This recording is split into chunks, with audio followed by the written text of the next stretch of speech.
स्वागत है दोस्तों आप सभी का नई वीडियो में। मेरा नाम सानिया है। मैं बहुत खुश थी कि मेरी शादी मेरे परिवार में सबसे सुंदर और खूबसूरत लड़के से हो रही थी।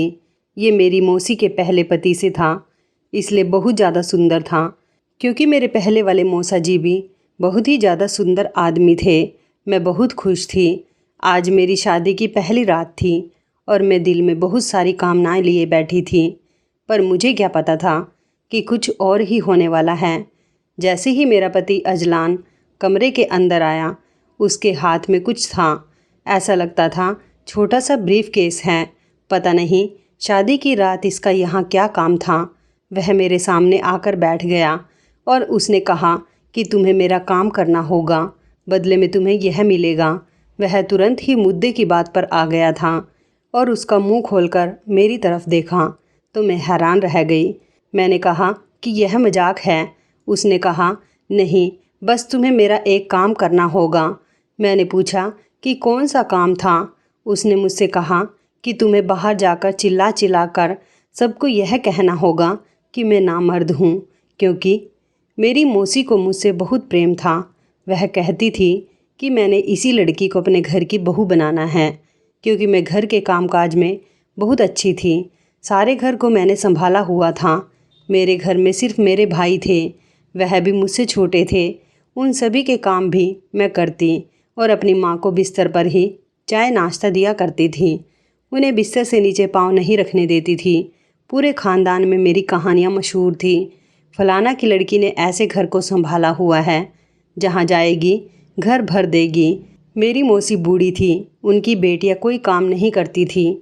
उनकी पहले भी शादी हुई थी। पहली शादी से उनका एक बेटा था और दूसरे पति से 3 बेटियां थी। पूरा दिन बस तैयार होकर बैठ जाती और कुछ नहीं करती। इसलिए उनको ऐसी बहू चाहिए थी जो घर को संभाले। उनके घर में जाओ तो घर से बू आती थी, जगह जगह कचरा पड़ा होता था। मैं भी कहती थी कि मौसी यह क्या है, तो कहती थी कि मैं क्या करूं, बूढ़ी जान हूं। जब उन्होंने मेरी माँ से रिश्ते की बात की तो मेरा मन तुरंत मान गया। मौसी ने कहा कि अपनी बहन के घर से बेटी लूँगी तो मुझे क्या मसला होगा, और वैसे भी अजलान तो पहले पति से है, उसकी शादी तो तुम्हारी बेटी के साथ हो सकती है। हमारी शादी की बातें होने लगी। मेरी मौसी बहुत बीमार रहती थी। उन्हें ब्लड प्रेशर का मसला था। जब उनकी कोई बात नहीं मानी जाती या कोई ऐसी बात होती जो उनको पसंद नहीं होती तो उनका ब्लड प्रेशर बढ़ जाता था और वह सीधा अस्पताल पहुंच जाती थी। ऐसा लगता था कि मर जाएगी, लेकिन जैसे ही उनकी बात मान ली जाती वह ठीक हो जाती थी और उनका ब्लड प्रेशर नॉर्मल हो जाता था। अजलान अच्छा लड़का था, उसकी कमाई भी अच्छी थी और मुझे भी पहले से ही पसंद था, इसलिए मैंने भी हाँ कह दी। हम लोगों की शादी पक्की हो गई, पर अजलान खुश नज़र नहीं आ रहा था। मैंने अपनी माँ से कहा कि यह तो खुश नज़र नहीं आ रहा, कहीं कोई मसला तो नहीं है। मेरी माँ ने कहा कि ऐसे ही मूड बना रखा है, उसकी शक्ल ही ऐसी है, तू परेशान ना हो। तेरी शादी तो पसंद की जगह पर हो रही है, तू तो मेरी प्यारी बेटी है। मैंने कहा कि मैं बहुत खुश हूँ। जैसे ही हमारी बात पक्की हुई मैं बहुत खुश रहती थी। अब शादी में 1 हफ्ता रह गया था। दोनों घरों में तैयारी हो रही थी। मुझे एक अनजान नंबर से फ़ोन आने लगा। मुझे नहीं पता कि कौन था। मुझे लगा कि शायद मेरी कोई रिश्तेदार है, क्योंकि शादी वाला घर था तो लोग फ़ोन करके पूछ रहे थे कि शादी कब है, हम कब तक आएँ। आजकल तो फ़ोन पर ही न्योता दे दिया जाता है, इसलिए मैंने कॉल उठा ली। उस तरफ से कोई लड़की बोल रही थी, लेकिन आवाज़ से ऐसा लग रहा था कि जैसे मुंह में सुपारी डालकर बोल रही है। उसने कहा कि अजलान से शादी ना करना, नहीं तो तुम्हारे साथ बहुत बुरा होगा। मैंने कहा कि कौन हो तुम, कहाँ से बोल रही हो और क्यों ऐसा कह रही हो। उसने कहा कि मैं जो भी हूँ, मैं तुम्हारे फ़ायदे की बात कर रही हूँ, उससे शादी नहीं करना, नहीं तो तुम्हारे साथ बहुत बुरा होगा। मैंने कहा कि मुझे तुम्हारी कोई बात नहीं सुननी है। अगर तुम्हारे पास वाकई कोई सबूत है तो मुझे सबूत दिखाओ, नहीं तो इस तरह की बातें नहीं करो। मुझे पता था कि जब शादी होती है तो कोई ना कोई ऐसी वैसी बात ज़रूर करता है, और हमारे ख़ानदान वाले तो थे ही ऐसे। वह तो किसी को खुश होता हुआ देख ही नहीं सकते थे। जब सामने बैठ जाते थे तो ऐसा लगता था कि एक दूसरे से बड़ा प्रेम है और पीठ पीछे चुगली करते थे। मुझे इस बात के बारे में अपनी माँ को और पिताजी को बता देना चाहिए था। भाई तो मेरे छोटे थे, पिताजी का ही सहारा था। लेकिन फिर मैंने कहा कि पता नहीं कौन है जो शरारत कर रहा है।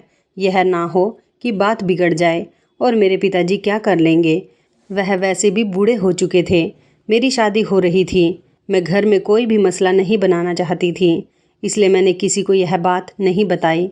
मुझे बार बार उसी नंबर से कॉल आती रही। जब मैंने कॉल नहीं उठाई तो मैसेज आते रहे। मैसेज में भी यही लिखा होता कि अजलान से शादी ना करना, वरना वह शादी के पहले दिन ही तुम्हें ऐसा रंग दिखाएगा कि तुम हैरान रह जाओगी। तुम्हारे साथ बहुत बुरा होगा। चीखें मारती हुई कमरे से बाहर निकलोगी। ये जो भी था, ये मुझे शादी से और अजलान से डरा क्यों रहा था। ऐसी ऐसी बातें कर रहा था कि अगर मेरी जगह कोई बेवकूफ़ लड़की होती तो अभी तक इस बात को फैला देती। पर मुझे पता था कि ये जो कोई भी है, ये मेरे फ़ायदे की बात नहीं कर रहा है। हो सकता है अजलान की कोई पुरानी गर्लफ्रेंड हो, लेकिन अजलान तो ऐसा नहीं लगता था। वह तो सबको कहता था कि मैंने कभी किसी लड़की को आंख उठाकर भी नहीं देखा, और मुझे भी ऐसा ही लगता था। हमारे ख़ानदान में चुगली की बहुत आदत थी। अगर ऐसा होता कि अजलान की कोई गर्लफ्रेंड होती तो अब तक ये बात कहीं ना कहीं से मुझ तक ज़रूर पहुंच जाती। मेरी शादी हो गई और अब मैं अपने कमरे में बैठी थी। सभी रीति रिवाजों के साथ मेरा स्वागत किया गया। मैं बहुत खुश थी। कुछ लोग शादी में यह भी कह रहे थे कि लड़का बहुत सुंदर है, लेकिन लड़की की रंगत काली है। मौसी ने सबको कहा कि आजकल रंग रूप कौन देखता है। लड़की पढ़ी लिखी है, समझदार है, घर को संभालने वाली है। और फिर ये रंग रूप तो 4 दिन के लिए होता है। जब सारे ख़ानदान वाले देख लेते हैं कि हम बड़ी सुंदर बहू लेकर आए हैं, तो उसके बाद जब ससुराल वाले कहते हैं कि अब हमारे लिए कोई खाना बनाओ, अच्छे अच्छे व्यंजन बनाओ, और तब पता चलता है कि बहू रानी को तो कुछ भी बनाना नहीं आता। वह तो सिर्फ अपने मुंह पर मेकअप ही लगा सकती है। तो फिर घर नर्क बन जाता है। और मेरी मौसी तो पहले ही बूढ़ी हो गई थी। उनकी अपनी बेटियों को भी कुछ नहीं आता था। मुझे मेरी माँ ने कहा था कि तू जा तो रही है, लेकिन वहाँ तुझे बहुत काम करने पड़ेंगे। पर मैं दिल में सोचती थी कि घर में कौन सा आराम करती थी, और इंसान चलता फिरता रहे तो ही अच्छा लगता है। मौसी ने कहा था कि घर की साफ़ सफाई और कपड़े धोने के लिए वह नौकरानी रखेंगे, लेकिन खाना तो मेरी बहू बनाएगी। अगर खाना बनाने की और रसोई घर संभालने की बात थी तो मुझे इसमें कोई आपत्ति नहीं थी। मैं तो खुश थी। बदले में इतना सुंदर हमसफ़र भी तो मिल रहा था। अब मैं अपने कमरे में बैठी थी, थोड़ी डरी हुई थी। यूँ तो मेरी मौसी का ही घर था, इसलिए मुझे ज़्यादा परेशान होने की ज़रूरत नहीं थी। लेकिन मैं अपने पति अजलान से डरी हुई थी, क्योंकि जब से हमारी शादी की बात पक्की हुई थी तो उसने मुझे एक बार भी फ़ोन नहीं किया। यहाँ तो लड़का लड़की की बात पक्की होती है तो वह एक दूसरे से फ़ोन पर बातें करना शुरू कर देते हैं। पूरी रात बातें करते हैं, और मुझे ऐसा लगता है कि अच्छी बात है कि पहले ही एक दूसरे से बातचीत हो जाती है। शादी तो मेरी आजकल के ज़माने में हुई थी, लेकिन ऐसा लग रहा था कि जैसे 50 साल पुरानी शादी है, क्योंकि अब तक मेरी अजलान से खुलकर बात ही नहीं हुई थी। वह कभी हमारे घर आता था तो बस नमस्ते करके मैं चली जाती थी, और फिर उसके लिए कोई खाने पीने की चीज़ बना देती थी। उसे मेरे हाथ का खाना बहुत पसंद था। खुश तो वो हो रहा होगा कि अब सारी ज़िंदगी अच्छा खाना खाने को मिलेगा। वो कहते हैं ना कि शादी हमेशा अच्छा खाना बनाने वाली से ही करनी चाहिए, क्योंकि शादी के बाद प्यार तो कम हो सकता है, लेकिन भूख कम नहीं होती। मैं इसी बात पर हंस रही थी। जब दरवाजे पर हलचल हुई तो मैंने तुरंत घूंघट नीचे कर लिया। मैं समझ गई कि मेरा पति आ गया है। अब वह मेरा पति ही था, और यह सोचकर भी मुझे बहुत अच्छा लग रहा था। उसके हाथ में कोई चीज़ थी। मुझे लगा कि शायद मेरे लिए कोई गिफ्ट लाया है, लेकिन क्या उसे इतनी अकल थी कि नई नवेली दुल्हन के लिए उपहार लाने से प्रेम बढ़ता है। मुंह तो उसने ऐसे बना रखा था जैसे उसकी ज़बरदस्ती शादी हो रही थी। वह मेरे सामने आकर बैठ गया और कहने लगा कि ये तुम्हारा तोहफ़ा है, लेकिन तुम्हें कल मिलेगा। अभी तुम सो जाओ। उसने तो बात शुरू होने से पहले ही ख़त्म कर दी। मेरा घूंघट भी नहीं उठाया। मैंने कहा कि सुनिए जी, घूंघट तो उठा दें। अगर दूल्हा दुल्हन का घूंघट ना उठाए तो अपशगुन होता है। उसने कहा कि ठीक है, उसने घूंघट उठाया पर मेरी तरफ एक नज़र भी नहीं देखा। कहने लगा कि तुम थक गई होगी, क्योंकि एक दिन की दुल्हन क्या बोलती। हम लड़कियों को लगता है कि सिर्फ लड़कियां ही शर्माती हैं, पर कभी कभी लड़के भी शर्माते हैं। शायद वह भी शर्मा रहा था, इसलिए मैं भी चुपचाप सो गई। सुबह मुझे मेरी मौसी ने जगा दिया। पूजा हुई, पूरे दिन हम लोग व्यस्त रहे। उसके बाद रात हुई तो मैंने मौसी को बता दिया कि कल तो मैं सो गई थी। आखिर वो मेरी मौसी थी और सासू माँ भी थी, पर पहले तो मेरी मौसी थी। तो वह कहने लगी कि अरे तू सो क्यों गई थी, तुझे नींद आ गई थी। मैंने कहा कि नहीं, मुझे नींद नहीं आई, आपके बेटे ने कहा सो जाओ तो मैं सो गई। मेरी मौसी ने अपना सिर पकड़ लिया और कहा मैं बात करती हूँ अजलान से। मैंने कहा कि नहीं, आप उससे बात नहीं करना, वो गुस्सा हो जाएगा।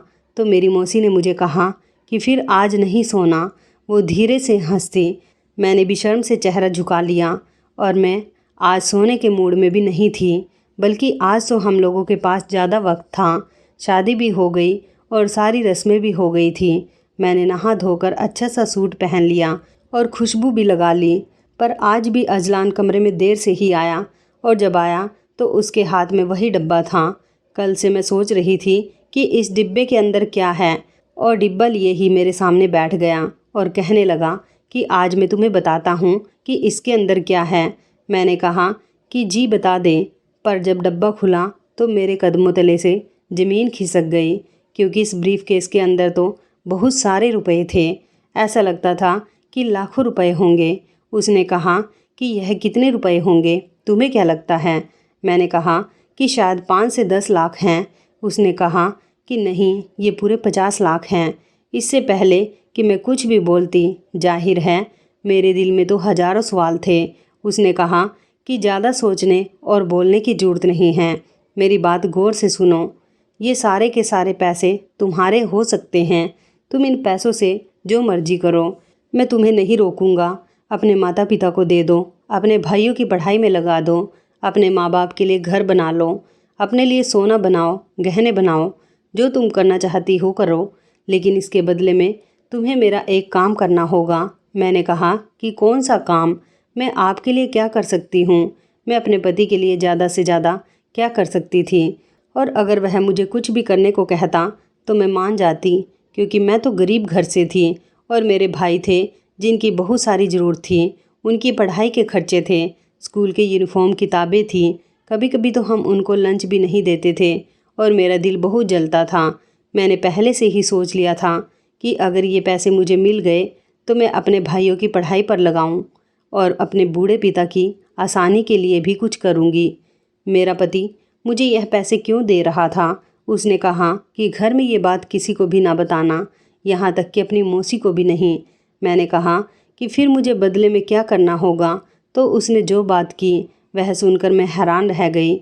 उसने कहा कि 5 दिनों तक सबको ये बताना होगा कि मैं नामर्द हूँ और तुम मेरे साथ खुश नहीं हो और तुम मुझे छोड़ना चाहती हो, मुझसे तलाक लेना चाहती हो, मेरे साथ ज़िंदगी नहीं गुजारना चाहती। ये बात सुनकर तो मेरी हवाइयाँ ही उड़ गई। मैंने कहा कि पर आप ऐसा क्यों करवाना चाहते हैं, क्या ये शादी आपकी मर्ज़ी के बगैर हुई है। उसने कहा कि नहीं, ये शादी मर्ज़ी के बगैर नहीं हुई है और तुम मुझे पसंद हो, लेकिन जैसे ही तुम ये बात घर वालों के सामने कर दोगी, उसके बाद जो होगा वह देखकर तुम भी हैरान रह जाओगी। मैंने कहा क्या वाकई आप मुझे तलाक दे देंगे। तो कहने लगा पागल, मैं तुम्हें तलाक नहीं दूंगा, तुम्हें सिर्फ यह बात करनी है। मुझे समझ नहीं आई कि सिर्फ ये बात करने की मेरा पति मुझे इतने सारे पैसे दे रहा है। हम तो पति पत्नी है ना, हमने तो सारी ज़िंदगी एक दूसरे के साथ रहना है। आपकी सेवा करना तो मेरा धर्म है। उसने कहा अपनी पत्नी को पैसे दे रहा हूँ, किसी गैर को तो नहीं दे रहा हूँ। और बात भी तो अजीब सी है ना, कहीं तुम घबरा ना जाओ, इसलिए तुम्हें पैसे दे रहा हूँ। और फिर तुम्हारे माँ बाप को जरूरत भी तो है ना, घर के पैसे घर में रह जाएंगे। मैं कौन सा सड़क पर बांट रहा हूँ, बस तुम्हें मेरा ये काम करना होगा। मैंने कहा कि ये तो अजीब सा काम है, कैसे कहूँगी मैं ये सब लोग बातें करेंगे, कितना अजीब लगेगा। आपको पता है ना, हमारे ख़ानदान के लोग बहुत बातें करते हैं। मेरा पति कहने लगा कि आसान काम के पैसे नहीं मिलते मेरी जान, तुम्हें ये काम करना होगा और जब तक तुम ये काम नहीं करती हम एक दूसरे के करीब नहीं आएंगे। अगर तुम्हें कुछ समय चाहिए तो वह भी मैं दे सकता हूँ, पर उसके बाद तुम्हें ये काम करना ही होगा और ये पैसे भी तुम अपने पास ही रख लो। तुम्हारे दिल में अगर कोई भी सवाल आए, कोई भी, तो तुम इन पैसों में से थोड़े पैसे खर्च करना, तुम्हारा दिल खुश हो जाएगा। फिर तुम्हें पता चलेगा कि ये काम तो बहुत आसान है। मैंने कहा ठीक है, मुझे 5 दिन का समय दो, मैं उसके बाद आपका यह काम कर दूंगी। मेरे पति ने कहा हाँ बिल्कुल ठीक है, मुझे कोई आपत्ति नहीं है। चलो अब तुम सो जाओ, ये पैसे भी उठाकर संभाल कर रखो, लेकिन अब इनकी हिफाजत करना भी तुम्हारी जिम्मेदारी है। ये जो औरत की ज़िंदगी में सुहागरात आती है, इस सुहागरात पर न जाने क्या क्या होता है। किसी का पति उसी पर हाथ उठा देता है, किसी का पति शराब पीकर आ जाता है, तो किसी का पति आते ही पैरों में बैठ जाता है, और किसी के पति को तो कुछ पता ही नहीं होता। उसको देखकर भी औरत सोचती है कि इसके साथ ज़िंदगी कैसी होगी। लेकिन मेरे साथ क्या हुआ था, मेरे पति ने मेरे सामने 50 लाख रखा और अब वह कहता था कि मैं पूरे ख़ानदान में ये बात मशहूर कर दूं कि वह नामर्द है। उस वक्त मुझे ये बात नहीं पता थी। ये कहानी सुनाते हुए आप लोगों को बता रही हूँ कि एक मर्द के लिए यह बात बहुत ही ज़्यादा बेइज्जती की बात होती है। कोई उसे नामर्द कह दे, ये किसी को पता चल जाए कि वह नामर्द है। कुछ लोगों के साथ इस तरह का मसला होता है। मैं इसको कुछ बुरा नहीं समझती। कुछ लोगों को बीमारियां भी होती हैं, जैसे औरतों को होती हैं, ऐसे मर्दों को भी होती हैं। फिर भी वह इस बात को छुपाते हैं, कभी किसी को नहीं बताते, अपनी पत्नी से भी छुपाते हैं। कोई भी ऐसा नहीं होता जिससे वह यह बात कर सके, क्योंकि यह बात बहुत ही ज़्यादा नाजुक है। लेकिन फिर भी मेरा पति मुझे इस बात का ऐलान करने के लिए क्यों कह रहा था, उस वक्त मैंने इतना नहीं सोचा था। अब तो मैं सोच रही हूँ कि यह सब कुछ वाकई बहुत अजीब था। पर उस वक्त मैंने रुपए रखे और थोड़े से रुपए निकाले और मैं अपने घर चली गई। मैंने अपने भाइयों को पैसे दिए तो मेरी माँ ने यह सब देख लिया और कहा कि तुम क्यों पैसे बांट रही हो, तेरे पास इतने पैसे कहाँ से आए। मैंने कहा कि अम्मा मुझे मिले हैं, तो मेरी अम्मा भी खुश हो गई। फिर मैंने अपने भाइयों के लिए पिज़्ज़ा ऑर्डर किया। उन लोगों ने ज़िंदगी में पहली दफ़ा पिज़्ज़ा खाया था। फिर मैं उन्हें पार्क में ले गई और उन्होंने जिस झूले पर बैठने के लिए कहा, मैंने उन्हें बिठाया और जो चीज़ खाने के लिए मांगी वह उन्हें खिलाई। वे इतने ज़्यादा खुश हो गए कि खुशी से नाचने लगे। घर आए तो भी बहुत खुश थे। जल्दी सो गए। जब सब सो गए तो मेरी माँ ने मुझसे पूछा कि सारी सलामी के पैसे तुमने अपने भाइयों पर उड़ा दिए। अगर तेरे पास इतने ही पैसे थे तो मुझे दे देती, इनकी किताबें भी लेनी बाकी हैं। तूने सारे पैसे इनको खिला दिए। अरे पैसे खिलाने से क्या होता है, ज़रूरत की चीज़ ले लो, इंसान के काम तो आती है ना। मैंने कहा कि सारी यूनिफॉर्म, किताबें और फीस वगैरह मिलाकर कितने पैसे बनते हैं। तो मेरी माँ ने कहा कि 30,000 रुपये बनते हैं। अब कहाँ से आएंगे, अभी अभी तेरी शादी की है। तेरे बापू कह रहे थे कि आज किसी से कर्ज ले लेंगे, नहीं तो सबका 1 साल जाया हो जाएगा। मैंने अपनी अम्मा के हाथ में 40,000 रुपये रख दिए। मैंने कहा कि उनकी फ़ीस भी दे देना, यूनिफॉर्म भी बना लेना, किताबें भी ले लेना और 10,000 रुपये बापू को भी दे देना। उनको कहना कि अपनी जेब में रखें, काम आएंगे। मेरी माँ ने मुझे हैरान होकर देखा तो मैंने कहा कि अम्मा आपको बताया ना, बहुत सारे पैसे मिले हैं। मेरी अम्मा तो खुशी से रोने लगी, कहने लगी कि तेरी मौसी हमसे ज़्यादा अमीर हैं और अच्छी हालत में हैं।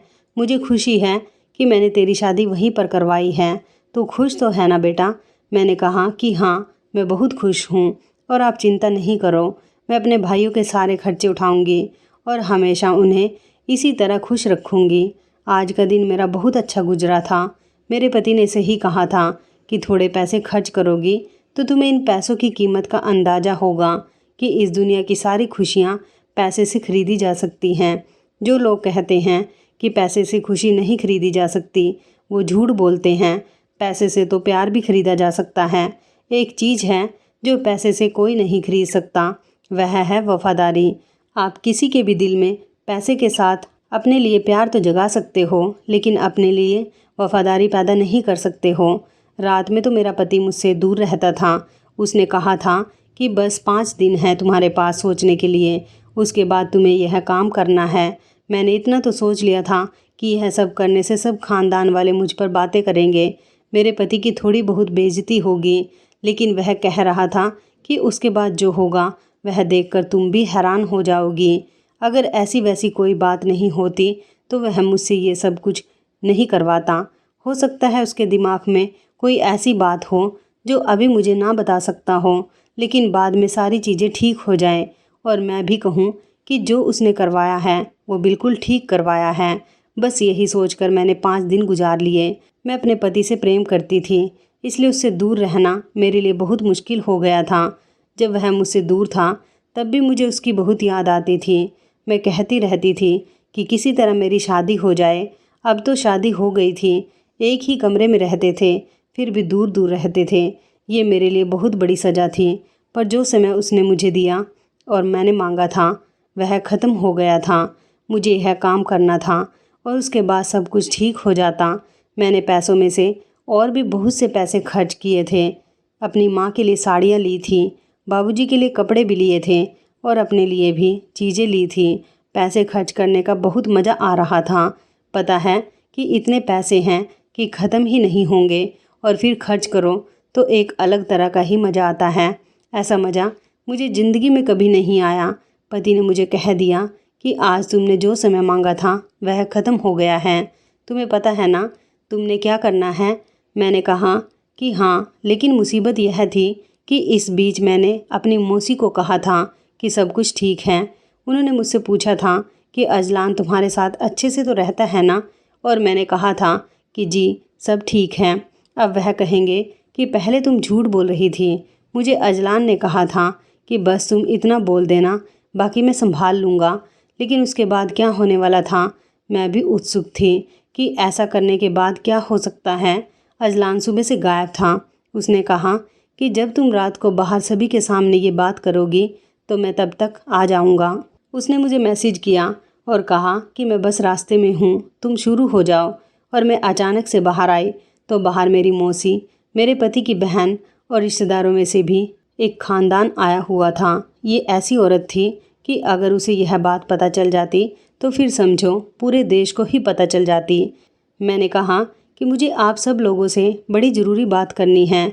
बात तो ऐसी है कि शायद सबके सामने नहीं करनी चाहिए, लेकिन अब मैं यह सब कुछ और बर्दाश्त नहीं कर सकती। मैं तंग आ गई हूँ। आप लोगों ने मुझसे झूठ बोला है, मुझे धोखा दिया। आपको यह बात मुझे पहले बतानी चाहिए थी कि आपका बेटा तो किसी काबिल नहीं है। मैंने बात शुरू की तो सभी लोग हैरान रह गए और कहने लगे कि क्या बात है, क्या हो गया बहू रानी, अभी तो तुम्हारी शादी को 1 हफ्ता भी नहीं हुआ, कैसी बातें कर रही हो तुम, क्या किया हमारे बेटे ने, नाराज़ कर दिया तुम्हें। मेरे पति की रिश्तेदार बोलने लगी और मेरी मौसी मुझे हैरान होकर देखने लगी और आंखों से इशारा करके पूछा कि क्या बात है, क्यों सबके सामने तमाशा कर रही हो। मैंने उनको नज़रअंदाज कर दिया और मैंने कहा कि औरत शादी किस लिए करती है, सुख के लिए शादी करती है, संतान के सुख के लिए। लेकिन आपका बेटा मुझे कभी संतान का सुख नहीं दे सकता। सुख को छोड़े, वे तो किसी भी काबिल नहीं हैं, क्योंकि आपका बेटा नामर्द है। नामर्द। मैंने यह बात क्या की, सब लोग हैरान रह गए, जैसे सब पर बिजली ही गिर गई। मेरा पति भी घर के अंदर आ गया और उसने भी बात सुन ली। मेरी मौसी परेशान हो गई और कहने लगी कि अजलान देख, ये कैसी बातें कर रही है। अगर तुम लोगों का कोई आपसी झगड़ा है तो उसे कमरे में बैठकर ख़त्म करो। क्या कहा है तुमने उसको। मैंने कहा कि मौसी, आपसी झगड़ा तो तब ख़त्म होगा ना जब हम लोगों ने एक साथ रहना हो।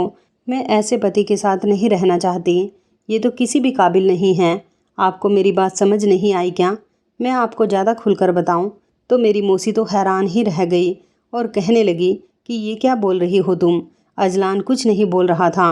मुझे लगता था बस मेरा काम हो गया, मुझे इतना ही कहना था। लेकिन जो अजलान ने किया वह देखकर तो मेरी जान ही निकल गई।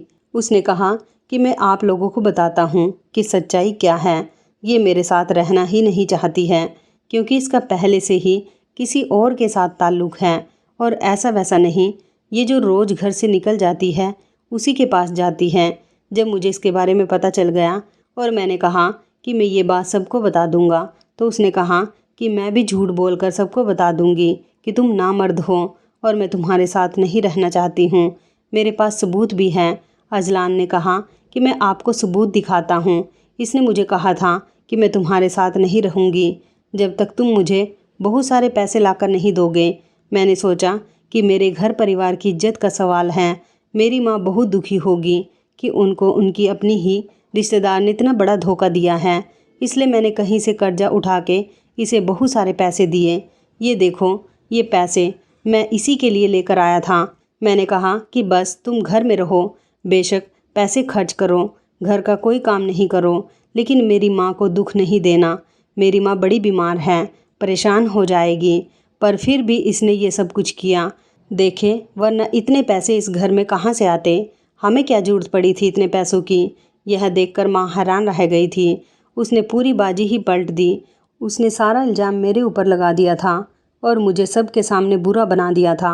और मैं यह भी कह चुकी थी कि मुझे अजलान के साथ नहीं रहना। मेरी मौसी मेरे पास आई और मेरे मुंह पर थप्पड़ मारा। उसके बाद उनकी तबीयत ख़राब हो गई और वह हॉस्पिटल चली गई। उन्होंने अस्पताल में ही अजलान से कहा कि वह मुझे तलाक दे दे और अभी के अभी जाकर तलाक के कागजात बनवा कर लाए और उस पर दस्तखत करे। और उसने ऐसा ही किया। देखते ही देखते मेरी ज़िंदगी तो बर्बाद हो गई। मैं सबको बार बार कहती रही कि मुझे अजलान ने ही कहा था कि मैं आप सब लोगों को यह बताऊं, तो कोई भी मेरी बात का यकीन नहीं कर रहा था। सब यही कह रहे थे कि कोई भी मर्द अपने आप को कभी भी ऐसा नहीं कहता और वह तुम्हें ऐसा कहकर क्या साबित करवाना चाहता था। इस तरह तो उसकी अपनी बेइज्जती होनी थी। तुम ही झूठ बोल रही हो, तुम ही झूठी हो। मैं वापस अपने घर आ गई और अब सब लोग मुझे एक बेवकूफ़ औरत कहते थे कि तुमने अपना घर खुद बर्बाद किया। मुझ पर विश्वास सिर्फ मेरी माँ को ही था। बाकी सब यही कहते थे कि मेरा पुराना पति ही ठीक कह रहा था। पर उसने ये सब कुछ किया क्यों? यह जानकर मैं और भी ज़्यादा हैरान रह गई। उसने यह सब कुछ एक लड़की के लिए किया था जो बहुत ज़्यादा अमीर थी, सुंदर थी। वह उसके साथ शादी करना चाहता था। आप लोग सोच रहे होंगे कि अगर वह इतनी अमीर और सुंदर थी तो वह पहले उसके साथ शादी कर लेता। फिर उसने मुझसे शादी क्यों की? अपनी माँ को मना नहीं सकता था। हाँ, वह अपनी माँ को मना नहीं सकता था क्योंकि वह लड़की अमीर और सुंदर तो थी, लेकिन वह अच्छी लड़की नहीं थी। वह बुरा काम करती थी और बुरा काम करके ही उसने पैसे बनाए थे। और वही 50 लाख रुपए जो मेरे पति ने मुझे दिए थे वो उसी लड़की के थे। उसने बाद में वह पैसे भी मुझसे ले लिए। पहले उन लोगों ने मुझे फ़ोन करके भड़काया था कि शायद मैं इतने से ही पीछे हट जाऊं, लेकिन जब पीछे नहीं हटी तभी उन्होंने दूसरा प्लान बनाया। फ़ोन उसी लड़की ने किया था। मेरी मौसी कभी भी उसकी शादी एक ऐसी लड़की से नहीं करवाती जो ना जाने कितने मर्दों के साथ सो चुकी थी। लेकिन मेरे पुराने पति ने मेरी मौसी को इस तरह से अपनी बातों में लगाया कि आपकी मर्जी से तो मैंने शादी करके देख ली। उस लड़की ने मेरे साथ एक हफ्ता नहीं गुजारा। अब मुझे अपनी मर्जी से शादी करने दे और उससे शादी करना चाहता हूँ। मैं शादी करूँगा। और मेरी मौसी ने उसे अनुमति दे दी कि हाँ बेटा, मैंने अपनी मर्जी करके देख ली। तेरी तो ज़िंदगी बर्बाद कर दी मैंने। अब तू अपनी मर्जी कर, जहाँ तेरा दिल करता है वहाँ शादी कर। पहले ही मैंने तेरे साथ बहुत बुरा किया। मेरे पति ने हम सब के साथ खेल खेला था। उसने अपनी माँ के साथ भी खेल खेला और मेरे साथ भी। मैं तो बेवकूफ़ थी, उम्र की कम थी, मुझे बेवकूफ़ बना लिया। लेकिन अब इस बात को काफ़ी समय गुजर गया है। सुना है कि मेरी मौसी की तबीयत आजकल बड़ी ख़राब है और वह लड़की उनका बिल्कुल भी ख्याल नहीं करती है। अब मैं 2 जगह नौकरी करती हूँ। अपने भाइयों की पढ़ाई के लिए पैसा जमा करती हूँ, बहुत ज़्यादा मेहनत करती हूँ। अपने भाइयों को पढ़ा लिखा कर अच्छा आदमी बनाना चाहती हूँ, अच्छा मर्द बनाना चाहती हूँ। उनको इस काबिल बनाऊँगी कि वह कभी किसी लड़की के साथ धोखा नहीं करे और इतनी बहादुरी हो उनके अंदर जो सीधी बात है वह सीधे तरीके से कर सके, ना कि पहले किसी लड़की की ज़िंदगी को बर्बाद करे और फिर अपनी माँ से अपनी बात मनवाए। अगर अजलान में इतनी हिम्मत होती तो बस सीधा कह देता कि चाहे वो नाचने वाली हो, गाने वाली हो, जैसी भी हो, मुझे तो उसी के साथ शादी करनी है, उसी को अपनी इज्जत बनाना है। लेकिन नहीं, उसने पहले मुझे रास्ते की तरह इस्तेमाल किया और फिर अपनी माँ की मंजूरी हासिल कर ली। मेरा इसमें क्या कसूर था? मुझे पहले दिन ही बता देता तो मैं पीछे हट जाती। अब सब लोग मुझे कहते हैं कि इसने इल्ज़ाम लगाया है, ये तो किसी और को पसंद करती थी। अब मुझे दूसरी जगह से भी रिश्ता नहीं मिल रहा, बहुत मुश्किल हो रही है। मैं तो किसी से भी शादी नहीं करना चाहती, लेकिन मेरी माँ परेशान रहती हैं। वो कहती हैं कि तू जवान है, क्या सारी ज़िंदगी यहीं पर बैठी रहेगी?